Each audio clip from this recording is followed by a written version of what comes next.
Օդում օրորվող ձյան փաթիլներն են այս քուրդ երեխաների զրնգուն ծիծաղի պատճառը։ Բաց ոտքերով առանց ձմեռային կոշիկների նրանք իրենց նորապաստարանի բակ են դուրս եկել խաղալու, բայց երբ ներս մտնեն, ցրտից սառած ձեռքերն ու ոտքերը տաքացնելու միջոց չեն գտնի։ Մեր երեխաները բոպիկ են եւ առանց տաք հագուստի, տան շորերով, չկան ծածկոցներ, վերմակներ, ոչինչ չկա։ Չեմ հասկանում, ինչ է ուզում մեզնից այս իշխանությունը։ Սիրիայի իշխանության եւ քրդերի գլխավորած դեմոկրատական ուժերի բախումներից հետո են այս երեխաները դրսում հայտնվել։ 104 քուրդ ընտանիք իր սեփական տունն է թողել Սիրիայի հյուսիսում։ Հիմա Զաքիա Լարսուզի այս հին դպրոցում են գոյատևում։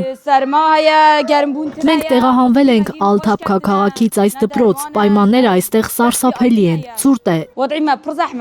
Ջեռուցում չկա, բոլոր երեխաները հիվանդ են, դեղորայք էլ չկա։ Զալոուհ Մոհամեդը իր 8 երեխաների հետ է փախել սեփական տնից։ Իրենց հետ ոչինչ չեն վերցրել, այստեղ էլ ոչ հոսանք կա, ոչ ջուր, ցրտին դիմանալն էլ օրեցօր անտանելի է դառնում։ Ջուրը մեկ շաբաթ է ինչ անջատված է, ամեն օր ստուգում ենք խմելու ջրի ծորակները, բայց դատարկ են։ Ամեն ինչի կարիք ունենք, պատկերացնում եք ջրի, ուտելիքի, հոսանքի, ամեն ինչի։ Սա առաջին անգամը չէ, սա արդեն մեր տեղահանման 4-րդ դեպքն է, իսկ միջազգային հանրությունը ինչպես միշտ լուռ է։ Հալեպի մի քանի թաղամասերում Սիրիայի իշխանության եւ քրդերի գլխավորած դեմոկրատական ուժերի թեժ բախումներից հետո Դամասկոսը հայտարարել է, որ ժամանակ է տալիս այնտեղ ապրող քրդերին վայր դնել զենքերը, հրաժարվել ինքնավարությունից եւ ընդունել այն կանոնները, որոնք իրենք են թելադրում, հակառակ դեպքում կոտորածն անխուսափելի կլինի։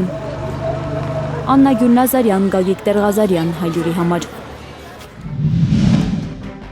Հայաստանում եւ աշխարհում տեղի ունեցող իրադարձությունների մասին առաջինն իմանալու համար բաժանորդագրվեք մեր ալիքին, սեղմեք զանգակը, որ բաց չթողնեք ամենահրատապը, ամենակարևորն ու հետաքրքիրը։